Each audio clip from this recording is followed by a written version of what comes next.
Hello, welcome back to my YouTube channel. आज हम कक्षा 10 हिंदी क्षितिज बाल गोविंद भगत लेखक रामवृक्ष बेनीपुरी जी के प्रश्नोत्तर करेंगे। अपनी समझ में बाल गोविंद भगत साधु थे या गृहस्थ? पाठ के आधार पर अपने मत घोषित कीजिए। मेरी समझ में बाल गोविंद भगत गृहस्थ से अधिक साधु थे। यद्यपि उन्होंने घर गृहस्थी बसाई थी, किंतु वे उससे बंधे नहीं।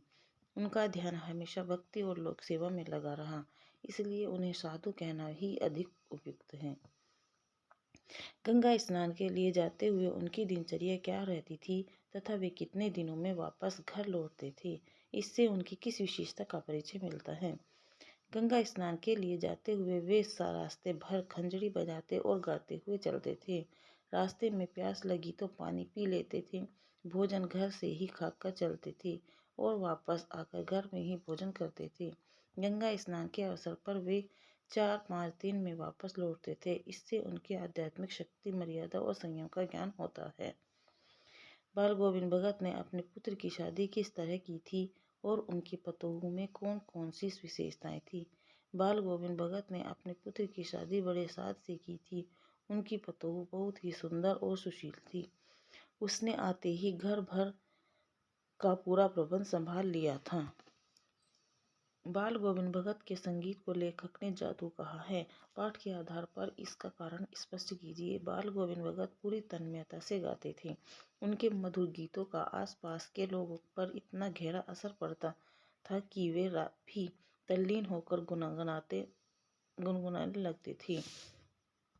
खेतों में रोपाई करते हुए तो खेत में काम करने वाले सभी गांववासी उनकी लय में खो जाते थे। तभी लेखक ने उनके संगीत को जादू की संज्ञा दी है। बाल गोविंद भगत के गीतों का खेतों में काम करते हुए या आते जाते नर नारियों पर क्या प्रभाव पड़ता था? बाल गोविंद भगत के गीतों को सुनकर खेतों में काम करने वाले नर नारी भी गीत गुनगुनाने लगते थे। उनके हाथों में भी तेजी और मस्ती आ जाती थी। आते जाते नर नारी भी उनकी मधुर आवाज़ सुनकर मस्त हो जाते थे तथा खुद गीत गुनगुनाने लगते थे। बाल गोविंद भगत की संगीत लहरी शीतकाल में कहाँ और किस समय तथा ग्रीष्म में किस समय और कहाँ गूंजा करती थी? इस संगीत लहरी में आनंद मग्न होने वाले प्रायः कौन होते थे? बाल गोविंद भगत शीतकाल में भोर होने से भी पहले गांव के बाहर पोखरे के ऊंचे बिंडे पर बैठकर गीत गाया करते थे। वे खंजरी बजाकर गाने टेरने बैठ जाते थे। गर्मी में शाम के समय वे अपने घर के आंगन में खंजरी लेकर गाने बैठ जाते थे। उनके साथ गांव के ही कुछ प्रेमीजन आ जुटते थे। जब खंजरी और करतालों का मेला लग जाता था। बाल गोविंद भगत द्वारा पतोहू को पुनर्विवाह के लिए बाध्य करने में भारतीय समाज की किस समस्या का समाधान निहित है? सो उदाहरण स्पष्ट कीजिए।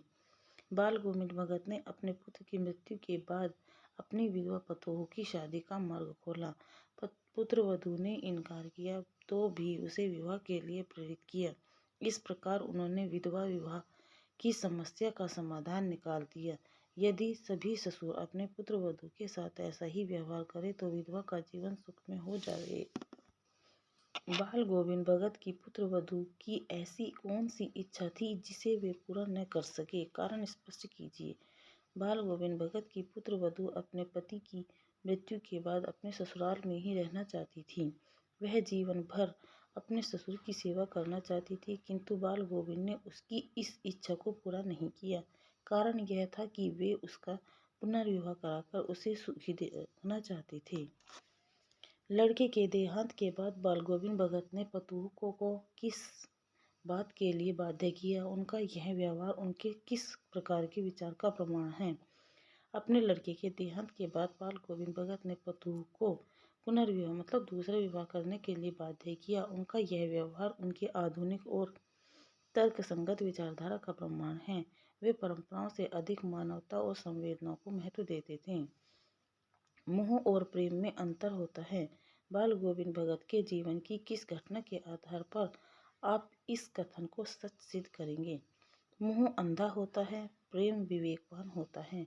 मोह में स्वार्थ होता है, प्रेम में कल्याण कामना होती है। बाल गोविंद की पतोह से प्रेम करते थे, अपनी पतोह से प्रेम करते थे, मोह नहीं।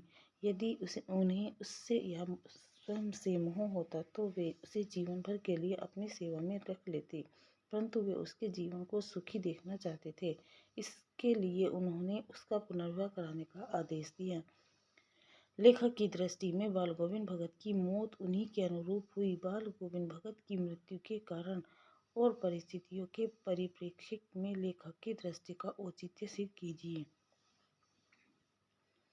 लेखक के अनुसार जैसे बाल गोविंद का जीवन पवित्र है, उनकी मृत्यु भी ऐसी ही पवित्र थी।